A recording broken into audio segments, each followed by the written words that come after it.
ഇവിടെ പരു കരിങ്കൊടി ഒന്ന് വീശിയതേ ഓർമ്മയുള്ളൂ. ഓ, കഴുത്തങ്ങോട്ട് ഒരൊറ്റ ഉളുക്കല്ലേ.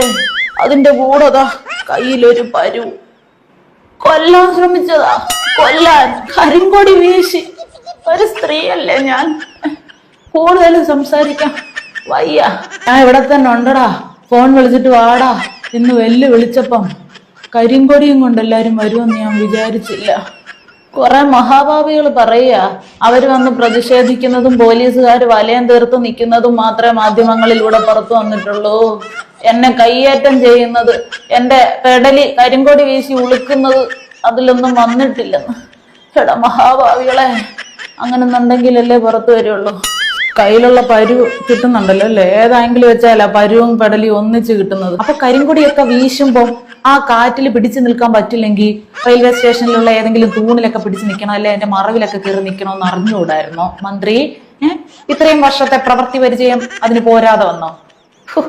എന്ത് അടിപൊളി ഒരു സ്ക്രിപ്റ്റ് ആണത്. റെയിൽവേ സ്റ്റേഷനിൽ പ്രതിഷേധക്കാരുണ്ടാകും എന്ന് മുൻകൂട്ടി അറിയാം.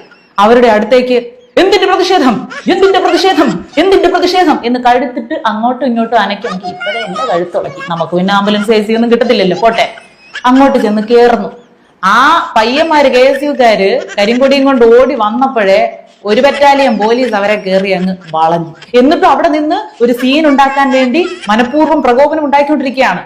എത്രയോ മന്ത്രിമാർക്ക് നേരെ, അതായത് മുഖ്യമന്ത്രിക്ക് നേരെ ഉൾപ്പെടെ പ്രതിഷേധങ്ങൾ ഉണ്ടായിട്ടുണ്ട്. കരിങ്കൊടി കാണിച്ചിട്ടുണ്ട്. അവരാരും വണ്ടി എവിടെ നിർത്തി അതിൽ നിന്ന് ഇറങ്ങി തല്ലിടാ, എന്നെ കൊല്ലിടാ, വാടാ, നമുക്ക് നോക്കാടാ എന്നൊക്കെ പറഞ്ഞ് കഴുത്തിട്ട് ആട്ടി ഉളുക്കുകയല്ല ചെയ്യുന്നത്.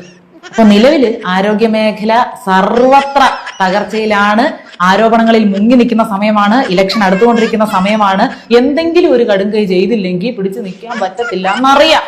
സഹതാപ തരംഗം എന്നുള്ളത് നമ്മുടെ 27ാമത്തെ അടവായിട്ട് വരും. അവസാനം ഒന്നും കയ്യിലില്ലാതെ വന്നപ്പോ അത് എടുത്തങ്ങ് പയറ്റി. ഒരു സ്ത്രീയാണ്, ഒരമ്മയാണ്, സ്ത്രീകളെ സംരക്ഷിക്കാൻ അറിയാൻ വയ്യാത്തവന്മാർ രാഷ്ട്രീയക്കാരാണോ തുടങ്ങി നമുക്ക് കേട്ടാൽ രോമാഞ്ചം വന്ന് നമ്മൾ കേറിച്ചെന്ന് അടിക്കത്തക്ക വിധത്തിൽ ഒരു പ്രസംഗം